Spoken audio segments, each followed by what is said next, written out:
ഇന്ന് നമുക്ക് നല്ല ഒരു ഉള്ളിക്കറിയുടെ റെസിപ്പി നോക്കാം. അതിന് വേണ്ടി ആദ്യം നമ്മൾ പാൻ അടുപ്പത്ത് വെച്ചിട്ടുണ്ട്. കുറച്ച് ഓയിൽ ഒഴിച്ച് കൊടുക്കാം.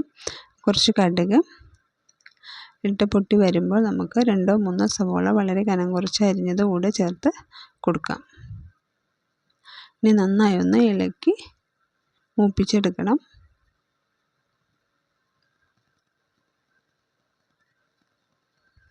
അതിലേക്ക് കുറച്ച് ഉപ്പ് കൂടെ ചേർത്ത് കൊടുക്കാം. ഉപ്പ് ചേർത്ത് നന്നായി ഒന്ന് ഇളക്കി യോജിപ്പിച്ച് കൊടുക്കാം. പെട്ടെന്ന് നമുക്ക് വഴണ്ടി കിട്ടാനാണ് ഉപ്പ് ആദ്യം തന്നെ ചേർത്ത് കൊടുക്കുന്നത്. അതിലേക്ക് കുറച്ച് ഇഞ്ചി വെളുത്തുള്ളി ചേർത്ത് നന്നായി ഒന്ന് മിക്സ് ചെയ്ത് കൊടുക്കാം. കട്ട് ചെയ്ത് വെച്ചതാണേലും പേസ്റ്റ് ആണേലും കുഴപ്പമില്ല. ഇപ്പോൾ ഉള്ളിയെല്ലാം ചെറിയൊരു ബ്രൗണിഷ് കളറായി വന്നിട്ടുണ്ട്. നന്നായി ഇളക്കി യോജിപ്പിച്ച് കൊടുക്കണം.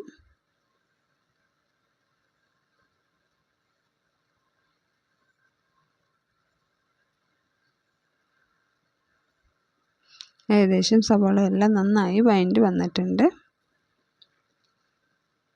ഇനി നമുക്ക് അതിലേക്ക് 2-3 പച്ചമുളക് ചേർത്ത് കൊടുക്കാം. ആവശ്യത്തിനുള്ള കറിവേപ്പില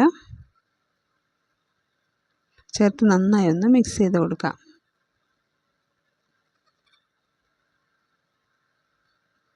ഇനി അതിലേക്ക് എരിവിനനുസരിച്ചുള്ള മുളക് പൊടി, മല്ലിപ്പൊടി, മഞ്ഞൾപ്പൊടി, ചിക്കൻ മസാല, കുറച്ച് കുരുമുളക് കൂടെ ചേർത്ത് കൊടുക്കുന്നുണ്ട്. ചേർത്ത് നന്നായി ഒന്ന് മിക്സ് ചെയ്തെടുക്കാം.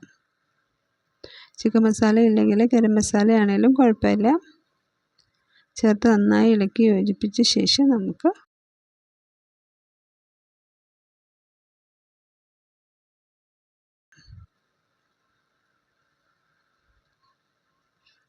അതിനുശേഷം നമുക്ക് അരപ്പ് തയ്യാറാക്കണം. അതിന് വേണ്ടി ഒരു അരമുറി തേങ്ങയും കുറച്ച് ജീരകം, നല്ല ജീരകവും പെരുംജീരകവും ചേർത്ത് അരച്ചെടുത്തിട്ടുള്ളതാണ്. അതുകൂടെ ചേർത്ത് നമുക്ക് നന്നായി ഇളക്കി യോജിപ്പിച്ച് കൊടുക്കാം. കട്ടി കൂടുതലാണെങ്കിൽ കുറച്ച് വെള്ളം കൂടെ ചേർത്ത് ഒന്ന് ലൂസാക്കി എടുക്കാം.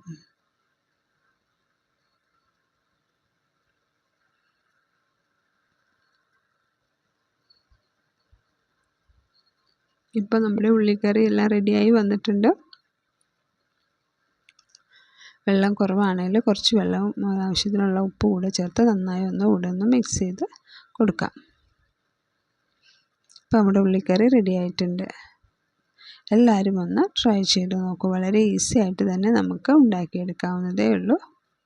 വീഡിയോ ഇഷ്ടമായാൽ ലൈക്ക് ചെയ്യാനും ഷെയർ ചെയ്യാനും സബ്സ്ക്രൈബ് ചെയ്യാനും മറക്കരുത്.